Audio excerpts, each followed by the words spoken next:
kayo ba ay kontra sa modernisasyon? Hindi po, Sir Ted. Kontra po kami sa korupsyon. Ay, dali. Okay, sige, ganito muna. Ito muna, unahin ko lang ito. May panawagan na ngayon ng gobyerno, pati Malacanang, na kung maaari, wag na niya ituloy pa yung welga kung maaari, today o kaya bukas. At simulan na itong pag-uusap. After all, bago naman ang sekretary ng DOTR at siya open naman to discussion eh. Opo, Sir Ted. Sabi nga natin, inintay pa kasi na mag-strike tayo. Actually, kahit hindi naman po nagpalit, may nakakastalaga kami dahil mag-iisang taon na hindi po kami makapag-extend ng aming mga provisional authority at ng aming mga rehistro. Hindi naman po dahil bago itong DOTR secretary natin, kaya namin ito pinasalubong sa kanya. Hindi naman po gano'n. Okay, sige. So, ano ngayon ang inyong decision sa inyong grupo? Kayo ba'y tutuloy pa rin ngayon at bukas sa inyong transport strike? Opo, Sir Ted, dahil nga po nandiyan pa rin yung mga sinungaling sa LTFRB. Alam niyo, Sir Ted, ako naniniwala ako na kahit nandiyan si Secretary Vince Dizon at itong mga LTFRB, sila pa rin yung nakaupo dyan. Wala pong mangyayari, Sir Ted, at pahihirapan lang po kami nitong mga to. Sorry, Mara, is that a demand or a request? Nagre-request po kami na sana palitan na itong mga nakaupo dito sa LTFRB. Alam niyo, Sir Ted, marami po kaming hindi pa nailalabas.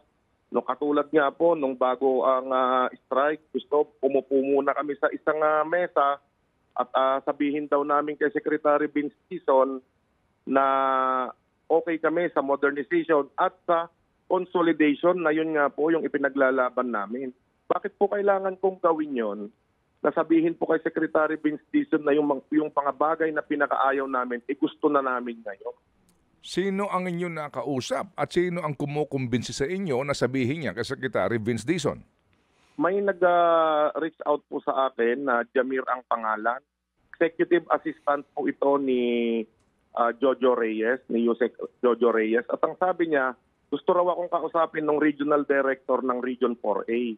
At tumawag din po talaga sa akin at may mga conversation din kami.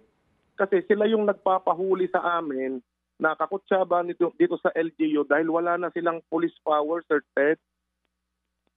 So kung nga LGU na, hindi lang po LTO, HPG ang nanguhuli sa amin. Pati po itong mga nasa LGU, ini-impound na yung aming mga sasakyan. Itinuturo na kapag may mga grupo dyan na manibela, siguradong hindi nakarehistro yan at walang mga provisional authority yan. Yung Jojo Reyes gumamit ng emisaryo pero hindi siya mismo. Hindi po siya, nagpakilala po, Jamir ang pangalan. And then, dalawa po yan na tumatawag sa akin. O, mismo po yung regional director din ang tumawag sa akin ng Region 4A. So anong sinasabi ng taga-Region 4A LTFRB?